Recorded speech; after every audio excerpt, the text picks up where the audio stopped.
ideally, like I didn't think you guys had much flowing water, but it sounds like you actually have quite a bit. And if you can take that flowing water and you can spread it out in the landscape via some kind of a, a swale or a key line, irrigation ditch pattern or something, it It's all could, in the forest though. yeah. Well, but even like if you're talking about, uh, trying to think here, it's like even if this thing flowing down here, like maybe there's a way you could, tap into that and, take it sideways or something, and Mm-hmm. then that could provide that pattern for those fans so that Okay. it's more functional. And it's really hard. Like I did pull up the contour data for your place, but the data that we have available through our contour map generator, it's not great quality in Canada. And for your Okay. place, it was basically Terrible. useless. Yeah.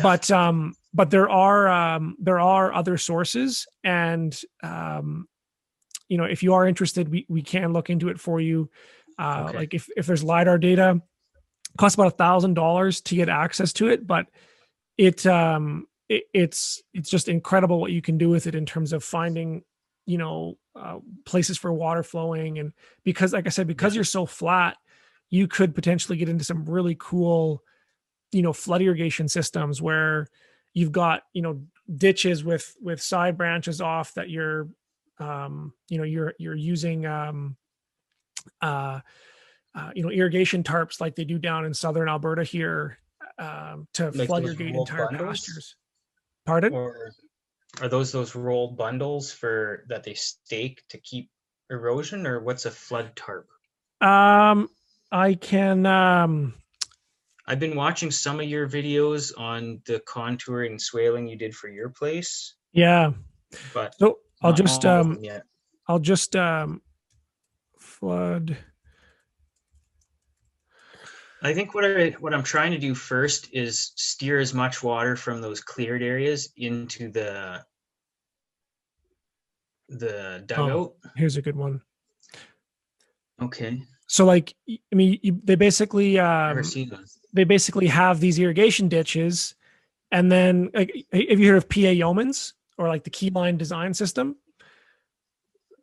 Heard of it. Yeah, so this is one of the things that they did, is basically by having these ditches just kind of slightly on, off contour, like a 1% grade or something, you Yeah. can put this little tarp in, and then the water backs up and it flows over the irrigation ditch, into whatever crop that you're running. So like, look at this guy here, it just sheets out across the pasture. And Hmm. for example, one of the clients I just had, from the field, like we just did a video on this, he had something, similar on his place.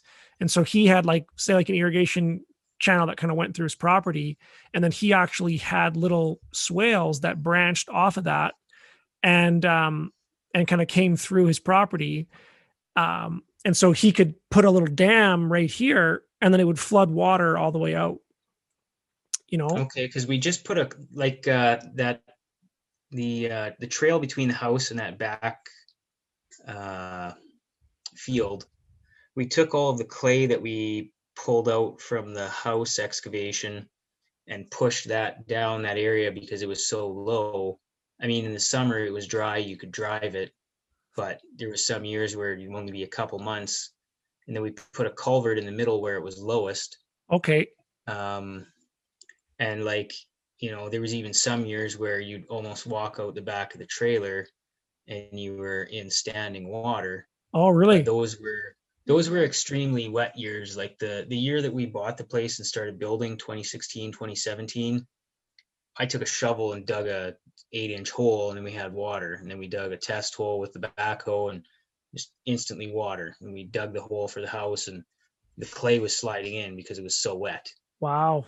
Yeah. And now, that sump pump hardly runs. Yeah. So it does vary, but most of that 7-acre field that we want to do berries with, I would say the first 3 lines where you have there, that might shed off into the ditch to the left, but most of the rest slides off down through the trees and into that blue ditch area. So I was thinking with those arced berry bushes coming out from the house, that those would slightly be swaled to catch some of that. Yes. But we did make a cut behind the house, and down towards the trees, just so we don't have water, going towards the house or piling into it, because everything that melts off that field kind of slopes towards the house. Yes. We Yeah. didn't really get a topographical, surveyed assessment of the land. And then once we set up the tripod and started digging, and you realize over that 60 feet of the house, okay, well, there is a 1.5 foot drop. I guess that's why they survey things in the city before they start digging. Totally. So, Well, and it doesn't take much for you to get that, that water flowing there.